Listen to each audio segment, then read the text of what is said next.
জানা গেছে মৃত পরিযায়ী শ্রমিকের নাম শেখ বাইসি, বয়স 25 বছর। বাড়িতে রয়েছে বাবা মা, স্ত্রী সহ 2 নাবালক ছেলে মেয়ে।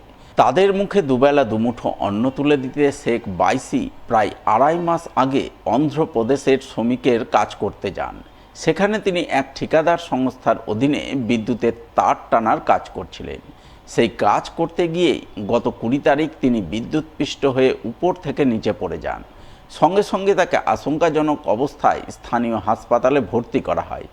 সেখানে চিকিৎসাধীন অবস্থায় গত 23 তারিখ তার মৃত্যু হয় বলে খবর। এরপর রবিবার তার কফিনবন্দি নিথর দেহ গ্রামে পৌঁছায়, যা দেখে পরিবারবর্গ কান্নায় ভেঙে পড়েন। বিষাদের ছায়া নেমে আসে গোটা চাঁদপাড়া এলাকায়। ভাতিজা কাজ করতে যায় আজ থেকে প্রায় 2.5 মাস আগে অন্ধ্রপ্রদেশে কাজ করতে, যে এই যে এলটিএসটির কাজ যেটা হয়ে 11,000-এর কাজ করতে, যে সাহেবরা বলছে সাইড ডাউন হয়ে গেছে, তুমি চাপো কাজ করো। কাজ করার জন্য চেপেছে, কিছুটা কাজ বাকি আছে, জাম্পারিং করছিল, তার ওই সময়টা লাইনটা চার্জ করে দেয়।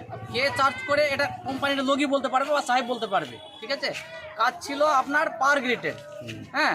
কন্ট্রাক্টর হচ্ছে আপনার সাব কন্ট্রাক্টরকে দিয়ে, সাব কন্ট্রাক্টরের আন্ডারে আমার ভাতিজা কাজ করছিল, হ্যাঁ। এই কারণে যে 20 তারিখে অ্যাক্সিডেন্টটা হয়ে যাওয়ার পরে আজ পর্যন্ত কন্ট্রাক্টর বা পাওয়ার গ্রিডের সাহেব কোনো রেসপন্স দেয়নি, কোনো টাকা পয়সাও দেয়নি, আর কোনো রকমের ট্রিটমেন্টও করেনি। 23 তারিখ মারা যায়। আর যে ওকে বডি নিয়ে আসার জন্য কিছু খরচাপাতি কোনো রকম কোনো সহযোগিতা দেয়নি, হ্যাঁ। ছেলেরা ছিল ওর সঙ্গে, যেগুলো ওর আত্মীয় সংকট ছিল, ওরা সবাই মিলে, হ্যাঁ, যে করে হোক, যেভাবে হোক আমরা গ্রাম থেকে ব্যবস্থা করে বডিটা আজকে আনালাম 8টার দিকে।